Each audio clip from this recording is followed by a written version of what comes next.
Cie, 2, 3. Dan sana sadanya, jangan lupa sebelum tonton video ko, tekan tombol subscribe dan aktifkan lonceng notifikasi supaya dan sana bisa menonton video-video terbaru dari kami. Komen serta share ke kawan-kawan ya.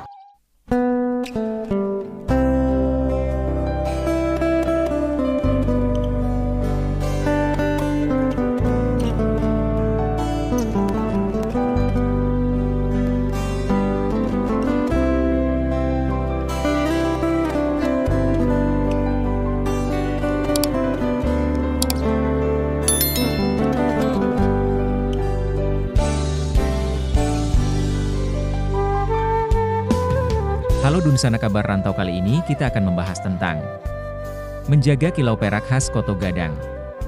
Yuk ditonton videonya sampai selesai, dan sebelum itu jangan lupa untuk subscribe, like, komen, dan aktifkan notifikasi agar Dunsana tidak ketinggalan dengan video-video terbaru kami.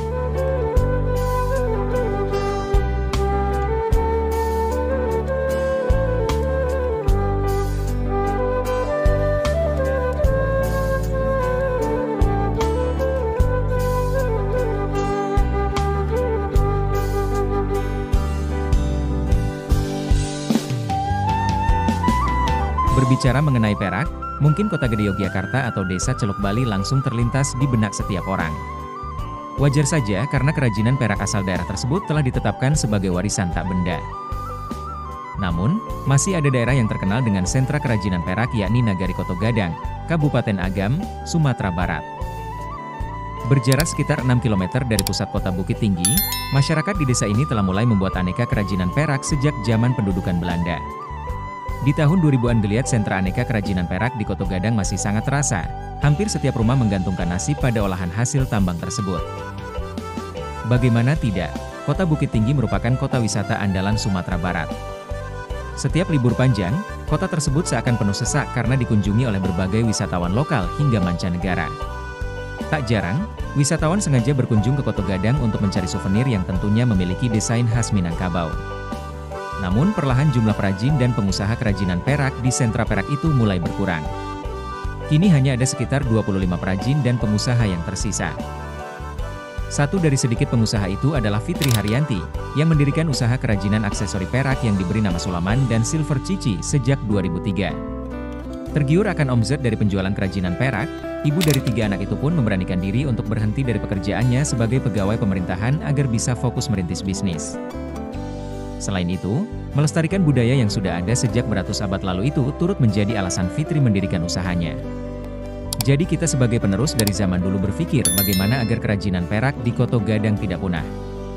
Karena itu ibu tertarik untuk berusaha sebagai perajin dan penjual kerajinan Koto Gadang dan juga melestarikan perhiasan di Minangkabau, kata Fitri.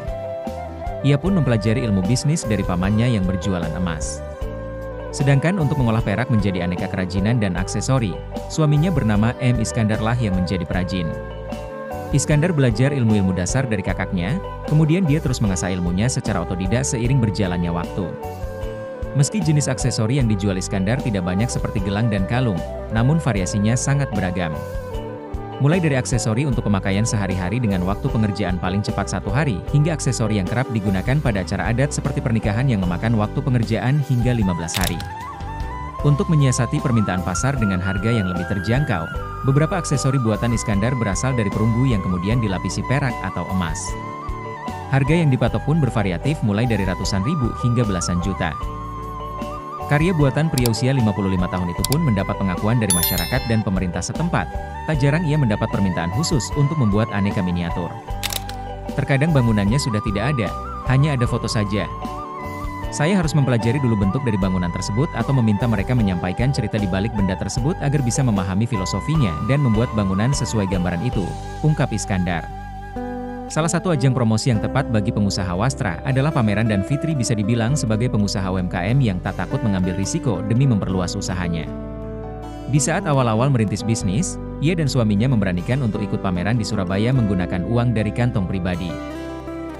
Namun, nasib berkata malang, produk dagangan Fitri hanya terjual beberapa saja dan justru malah rugi dikarenakan harus mengeluarkan biaya untuk akomodasi dan menyewa tempat di pameran. Kendati demikian, kegagalan tersebut tidak membuat Fitri terpuruk. Ia justru mencari ide agar produk kerajinan miliknya dapat mendapat tempat di hati pembeli. Langkah selanjutnya yang diambil Fitri untuk mengembangkan usaha adalah mengajukan pinjaman ke BRI. Pinjaman pertama yang diajukannya sebesar 3 juta rupiah pada tahun 2007.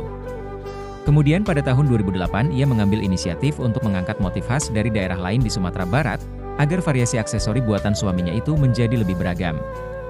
Merasakan manfaat dari pinjaman perbankan, Fitri akhirnya menjalin hubungan erat dengan BRI. Hingga pada tahun 2012, BRI membawa ia dan suaminya untuk ikut serta dalam pameran di Belanda. BRI pun turut memberikan pendampingan kepadanya. Saya tidak menyangka, usaha kecil seperti saya bisa ikut pameran ke luar negeri rasanya tidak mungkin.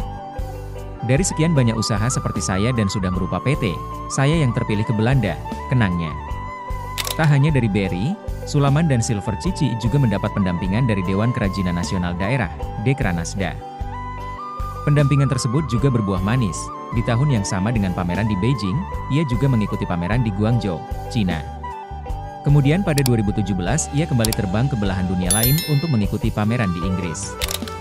Ia pun menyarankan pelaku UMKM lainnya agar tak ragu mengambil risiko khususnya untuk mengikuti pameran. Jangan pernah takut, harus berani mengambil risiko. Kalau belum ada pendampingan dari perbankan atau pemerintahan, coba saja ikut pameran karena bisa mendapatkan pembeli baru. Seperti saya, pembeli dari kalangan menengah ke atas seperti di Jakarta sering membeli ke saya, ucap dia. Pandemi COVID-19 tentu saja turut menghantam usaha milik Fitri. Pembatasan mobilitas hingga larangan turis asing masuk wilayah Indonesia tak pelak membuat usahanya itu mengalami penurunan omzet hingga 80%. Rekanan sesama perajin di sekitarnya pun juga banyak yang pasrah dengan keadaan.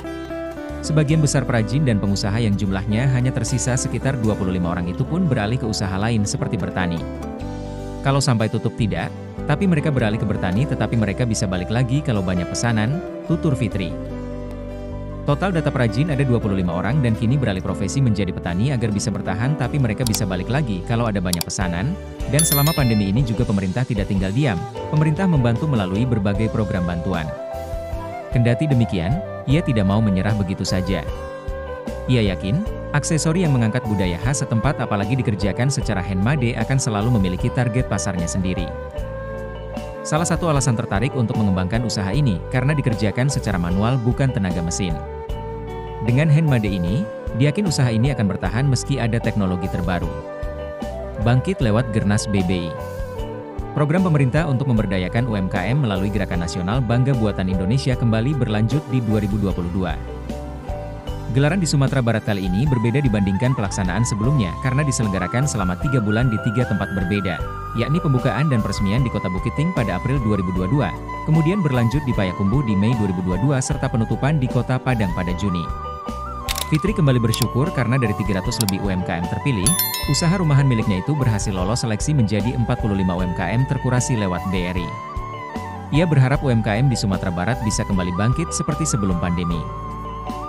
Banyak omset yang menurun termasuk saya, sehingga harapannya dengan gelaran ini bisa membawa pengunjung ke Sumbar, ucapnya. Jika sebelumnya hanya mengeluarkan perak saja, kini UMKM sudah diinovasikan dengan batu seperti giok dan batu akik. Untuk itu, dibutuhkan dukungan Pemkab Agam dalam membina pelaku UMKM melalui forum khusus yang memungkinkan terjalinnya kerjasama antar sesama perajin. Perajin juga harus tetap semangat dan berusaha berinovasi agar produknya bisa diterima pasar. Karena pada era pemulihan ini, produk UMKM kembali bisa diminati lagi oleh masyarakat lokal, nasional, dan internasional.